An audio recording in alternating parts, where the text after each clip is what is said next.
And we are back. You are listening to the Matt MacDonald Show on 91.3 FM KMSA. Hey. Oh, my God. I am the Matt MacDonald, and to my left, well, you can't see it on radio, but next to me is... To his left and on camera. And on camera is Nicholas Van Patten, my esteemed producer. So good to be here. Great to have you, as always. So, Nick, as I am known to do, it's time to take it up? Yeah, take this show and go down a rotten path with it. Oh, here we go. Here is the first of what may be a couple or a few even. Couple. Yeah, this is a gnarly story. Pretty skeevy. Oh. Check your latte, Throng. John Lind admits to putting semen in coworkers' coffee.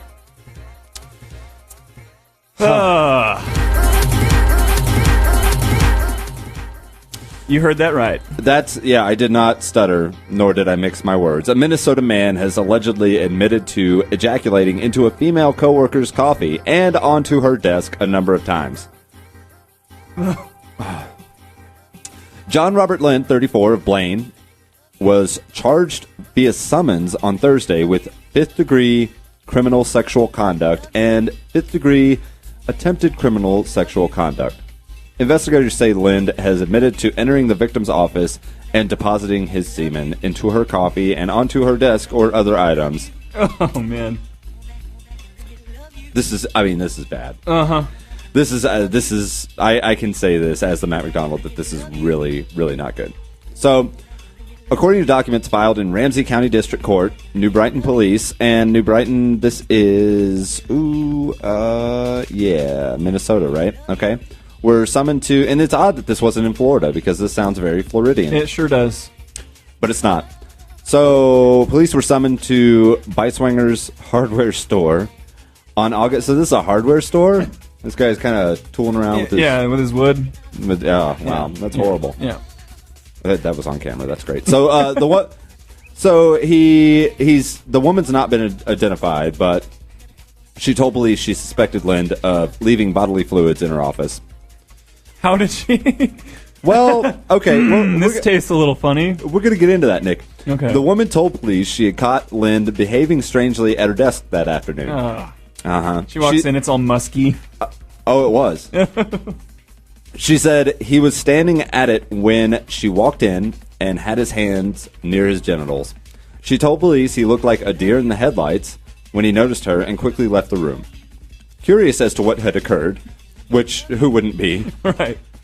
The woman told police she inspected her desk and noted a strong odor. Oh. There's your musk. Oh, no. Which she thought resembled urine. She then smelled her coffee and noticed the same odor. Now, I understand what she did here. She's smart. She didn't taste her coffee. Right. She said her initial reaction was to attribute the smell to spoiled milk, something she said she had a lot of trouble with in recent months. Okay. That's a little bit of detail we absolutely needed to know. That made the story right there. It really did. You know. This is man milk going bad. The victim told police she then saw a large amount of clear liquid on top of her desk and noticed her hair scrunchie had absorbed a large amount of the liquid. Oh, Matt.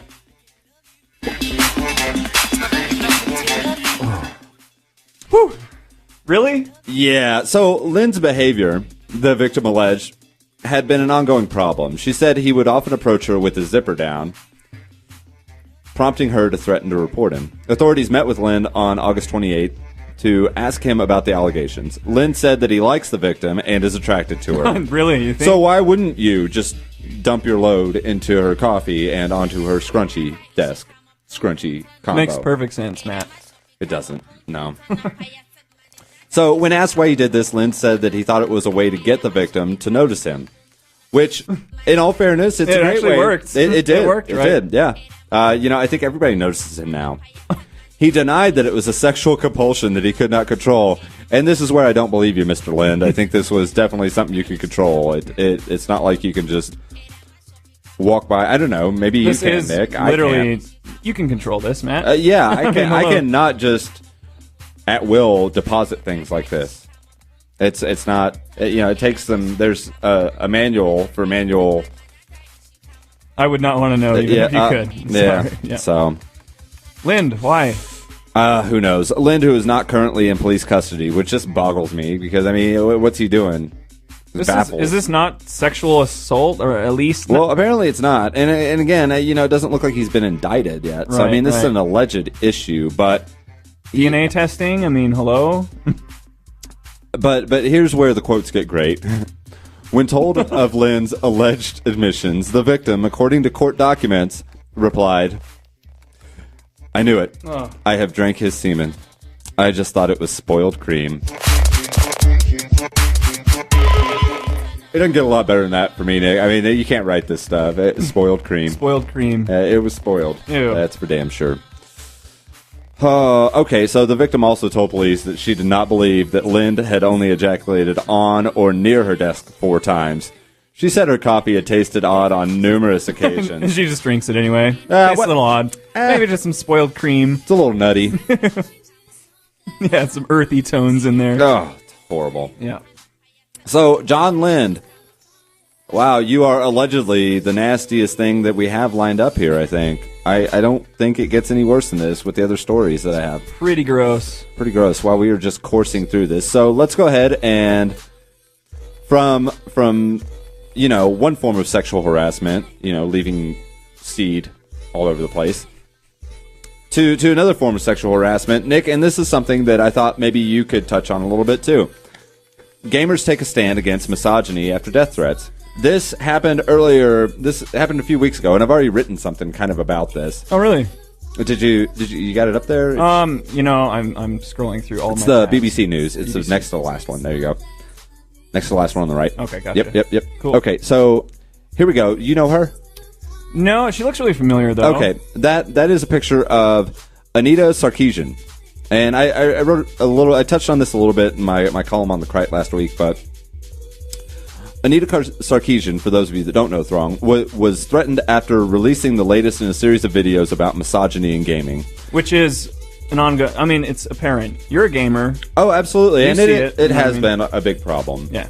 I mean, and she speaks out on not just the obvious things, but I mean, even the storyline of the Mario series. I mean, this helpless girl that's always getting taken by a big turtle.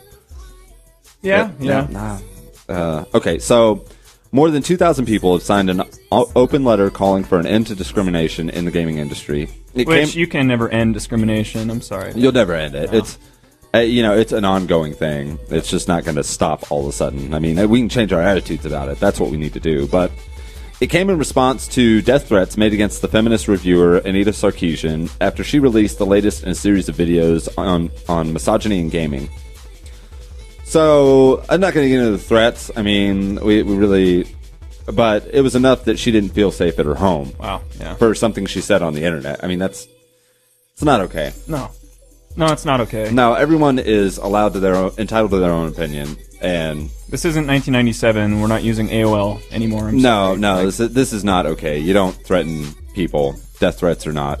No, it's not kosher, especially over something like this. Right. But the bigger issue here, obviously, is this discrimination, the sexism in gaming, and for to clarify a little more, what we're talking about specifically is the objectification of the female body. Yep.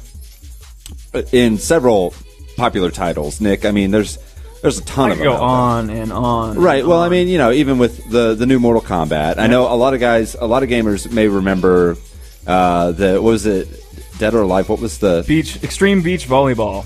Right. I mean, this was a blatant PlayStation title. It was PC title too, wasn't it? It was Xbox actually. Oh, it was done by Team Ninja, who does Ninja Gaiden. Ah, okay. Yeah. So what's going on here is you have these very unrealistically built females, and female roles in video games. And that's an understatement. We're talking physics. Yeah, I mean physics of boobs. Yeah. Boob physics. Yep. I mean, there's no need for that. When you still have male characters that can't seem to move their neck right, exactly, naturally, but you have all this money being spent on... Yeah. Well, and that's kind of my argument, too. My mother is a gamer, and growing up, she had a big issue with this. And she basically just told me, look, if they're going to make these female characters look like this, come on, make it equal. What about, let me see some skin on some dudes? Right. I see your point. And that just doesn't happen. And granted, they are selling to a market. We understand that, but I mean, this is just unrealistic. You know, my girls, they play video games. You know, they don't need to see this stuff. I mean, even when you do get a female in a lead, like as a hero or whatever, it's like Lara Croft. And I mean, exactly. Samus Aran. I mean, she's not as sexual. No, and in fact, we didn't know she was a female until really the end of the game. Right. Yeah. Right. Which that was cool. That was really cool. That was on very Nintendo's cool. part. One of the coolest things to come out of the 80s games. Yeah. Those original games for NES. But I mean, and I believe she has this Anita lady has a point, and she shouldn't be threatened over this stuff. And it's a big problem. It's out there, and this reflects poorly on the population at large. Mm-hmm. Because there are tons of people that would consider themselves gamers now. Yeah. And this is kind both male and female gamers. Right. Well, and I think we both know women that my girlfriend likes to play video games. Yeah. You know, I don't know if this is an issue for her, but I could see where anybody could take issue with this. I mean, it's soft porn. I mean, it is, isn't it? It is. I mean, I think it's time for this to stop. You know, and I don't know what's going on with her currently, if this lady is back in a safe spot at home, but this is just not, this just isn't okay. She's been subject to misogynist abuse before, most notably in 2012 when a first-person game was published online entitled Beat Up Anita Sarkeesian. Really? This just looks, this further solidifies the stereotypes associated with male gamers for sure. Absolutely, I mean, yeah. You're a nasty keyboard warrior in your mom's basement, you know, that picks on women. I mean, that's good on you, bub. You know, that's horrible. Yeah. I really hope, and I know guys like Will Wheaton. He's an avid gamer. He's kind of a big nerd figure. He was Wesley Crusher on Star Trek: The New Generation. Okay.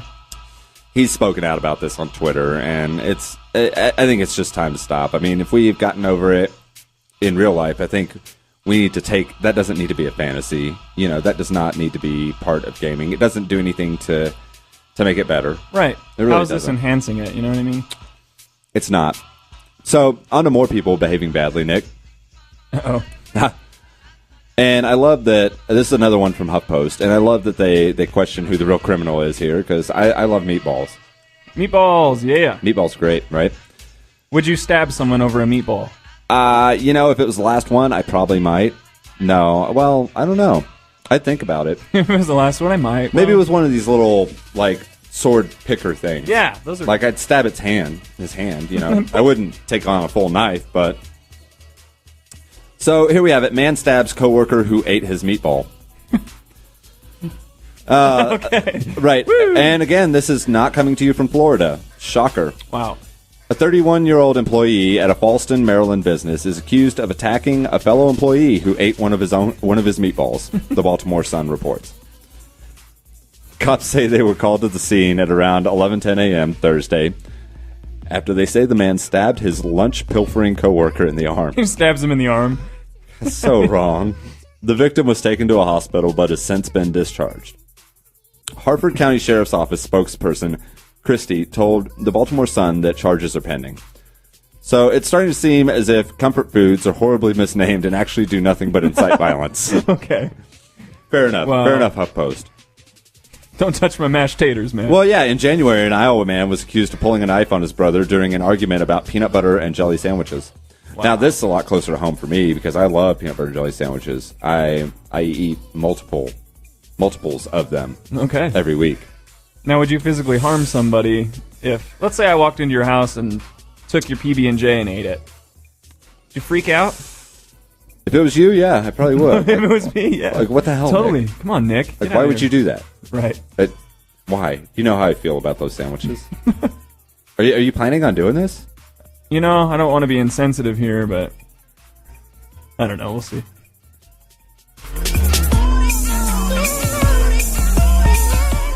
I like how we can just randomly pause and stare at the camera now. Like, make it really awkward. I wish the radio listeners could see that. I know. That's well, either way. So I wish the radio listeners could see that. Could see that. Yeah. They can't see that. No, they can't. We can't talk about that. Oh, we did anyway. Yeah. So, Nick, you know, that meatball story, kind of, I sandwiched that in there. You see what in between another gaming issue. Yeah, they're all over the place. And I think we're going to bring in a few of what I consider experts or people that have a pretty good idea of what exactly is going on with some of these issues. I think Luke Kinney's going to make a visit back to revisit some of these topics in one of our upcoming episodes, but we haven't really. He was indisposed today, I believe. Yeah, fair enough. So here's this whole thing about swatting. Okay, what do you know about swatting, Nick? Not much. You brought this up to my attention, a week and a half ago, and I had no idea what swatting meant. This is some killing these fruit flies from space. I don't know. No. This is some kind of weird game that online gamers are playing in addition to the games that they're actually playing. Okay. Games on top of games. Yeah. So we'll get into this first issue. Okay, we'll talk a little bit more about it here in a second. So, swatting suspected in Coopersville school threat case. So before we get into this, what is the definition of swatting, Matt? From what I can understand, swatting it's a prank that you play on somebody. When you're playing online, like you do video live streams and stuff? Yeah, if you're playing online, like people, there are people that play on, and record what they're playing to show other people. Correct, yeah. So it would be calling in, getting a SWAT team called in on these people and watching it via a live stream. Okay. A lot of other people I've also seen and read in here where people are playing games against each other, and the loser, if he's a sore loser, may SWAT the other person. Okay. So this literally has to do with the SWAT team. Right. Entering someone's house. Right. And there's a whole point system on this thing. Oh, wow. Yeah. And I'm sorry, that's not... Ugh, you got the SWAT team showing up at your house? It's not good. No. Nobody likes that. No. Nobody likes that, Nick. So in Coopersville, Michigan, the threat that caused a lockdown at Coopersville area schools Thursday may have been a case of swatting, according to the Ottawa County Sheriff's Department. Now, it's important to note that this is in Michigan, not in Canada, because Ottawa, okay. Yeah. So investigators said a person called in a threat from a cell phone with a blocked phone number. Captain Mark Bennett said a suspect who may have been in another state or country claimed responsibility on Twitter. As part of their investigation, deputies spoke with a man who visited Coopersville High School around 6:30 a.m. Thursday and asked to speak with the student. The visitor came to the high school's office and asked to see a student, but he was turned away because he only had the student's first name. Apparently this is all over some tickets to a sporting event. Really? Right. Really? Wow. Right. So, but it sounds like they've already got this guy. There was a student at the school that was selling these tickets on Craigslist, and wow. Yeah. Okay, so we have this other swatting story, though. Swatting 911 prank leads to massive police response in Long Beach. Ruh-roh, Raggy. Right. This is a little more right in line with that definition. So police descended upon a Long Island home Tuesday, believing a man had shot several relatives inside. It turned out the 911 call they were responding to was a hoax and part of a game called swatting that law enforcement officials say has become a nationwide epidemic. Wow, okay. Epidemic, Nick. Cough, cough, cough. Police in Long Beach received the call around 3 p.m. from a man saying he had shot members of his family and was threatening to kill others on Laurelton Boulevard. Wow. Nassau County, Long Beach, and MTA police and an ambulance responded with their SWAT teams and hostage negotiators, but when police entered the home, they found everyone inside safe and unharmed. Wow. This is not something to pull a prank on. I've pulled pranks before and gotten animal services called on me, but this is a big deal. This is not the kind of stuff we were doing when we were kids. No. Not at all. This is illegal. This is not okay. I mean, this is the type of stuff you could get sent up to. I'd imagine you could get a pretty hefty sentence for, and like in real prison where they do stuff that, like butt stuff. You don't want that. So, in the game of swatting, the losers of the video game get back at the winner by faking an emergency call from the winner's house. So they actually have a way of calling from the winner's house. Wow. I mean, it's a pretty elaborate... It really is, yeah. This isn't just let's see how Timothy reacts. Well, these kids are pretty savvy. And I think that's probably the difference. We didn't have all these tools available. Maybe we would have. I don't know. Who knows? Personally, I think I would have passed on this one. So, this is a quote. In this bizarre world of swatting, you get points for the helicopter, for the police cars, for the SWAT team, for the type of entry. said Michael Tagney, Long Beach Police Commissioner. It's very sophisticated. Unfortunately, it's very dangerous. Yeah, it is. So they're actually... This isn't just a prank. This is part of a game. What is the reward other than seeing somebody's life get turned upside down? Pretty much. I mean, yeah, and these people were terrified. Investigators are searching for the man who placed the call. The culprit, who made the call using the internet and could be anywhere in the world, could face criminal charges and have to foot the bill for the massive police response. So this brings in an even bigger issue. I mean, these cyber crimes, like cyber criminals, I mean, how do you catch them? I mean, if they're advanced enough to be able to call from, place calls from your house. Right. It's kind of creepy, actually, It's really creepy. Yeah. I mean, it's not like U2's new album on your iPhone creepy, but it's pretty creepy. Okay. That was horrid. Did you hear about that? No, I didn't. They can't even give that album away. Really? U2. Well, yeah. Because they were part of the iPhone launch. Oh. They came up and played live, and before that they made the announcement. Yeah, exactly. Yeah. Yep. Champagne. Yeah. Champagne. I don't know where that came from. So yeah, U2 tried to. Basically what they did is everybody that has an iCloud account or an iTunes account. Okay. Which is pretty much all of us. Pretty much everybody. Yeah. It was automatically loaded into your library. Oh. So it's in there. Oh. And I saw some people on Facebook talking about it. Oh, well, how secure are our iPhones? Okay, that's not really your iPhone. That's your iTunes account. Yeah. So it's not really your phone. Right. That has nothing. That's a totally separate issue. Stupid. So have you listened to this album? I mean... I, for one, couldn't stomach anything past the first 30 seconds. Oh. Ooh. That's just me, though. Okay. And there's a song on there. I think the first song actually is The Miracle of Joey Ramone. And so I'm thinking, oh, man, this could be cool. And Kyle Davis actually tried to listen to the album, too. And he was not he was equally pleased, I guess. Okay. That's what I could say as I was. Gotcha. So I might have to just check it out just for the hell of it. You might, but I'm not going to suggest anybody else do it, and not because of protocol, because right. it's horrible. It's really just that bad, huh? Yeah, I was at a kind of a intimate show last night, which makes it sound like there was a donkey involved, but there was not. Kinda. This was not in Tijuana. Okay, I promise. And there was a folk duo up there playing, and folk duo. That sounds fun. It really, Like a good actually, time, it wasn't yeah. bad. Yeah. They ended with two horridly weak songs, though, and I was kind of like, why would you end with that? It was bad. The end. I mean, everything up until Maybe they then should was okay. provide their album for free on iTunes. Maybe. Or those two songs for free. Maybe. Yeah. I don't know. This is not like when Radiohead was giving their albums away. I mean, that's something you'd actually want. Yeah. In Yeah. Rainbows, it was a great album. So, hey, here, we have another bit of music news here. Yeah, we do. Earlier this week, Eminem set a Guinness Book World Record. I actually heard about this. Yeah, with the song Rap God. Rap God. And I haven't heard the song because I stopped listening to Eminem after he got sober.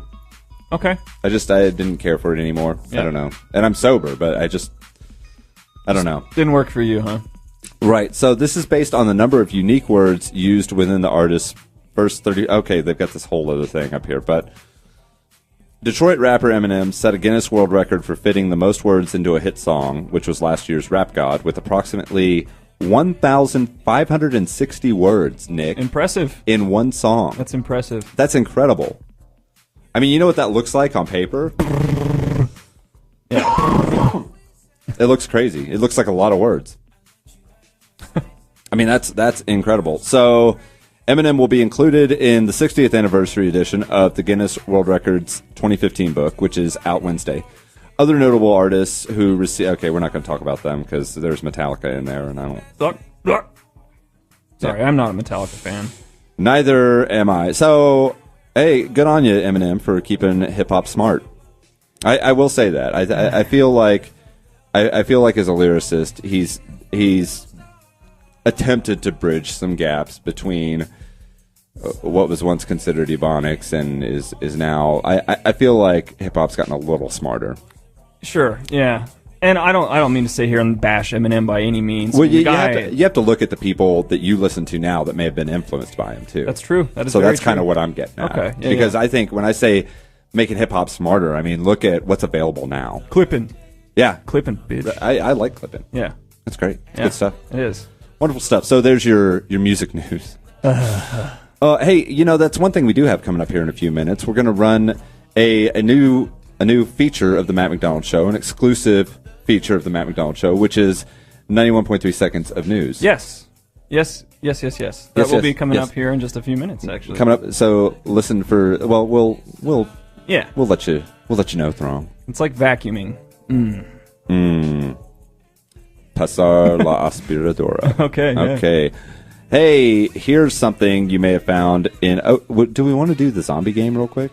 Yeah, let's do the zombie game. Jessica Roca. Hey, Jessica. Jess, boy. And another one not from Florida. This is a Florida-free Matt McDonald show. It's because you brought it up in the beginning of the show. It absolutely is. So Jessica Roca bites woman, calls it zombie game. Blah.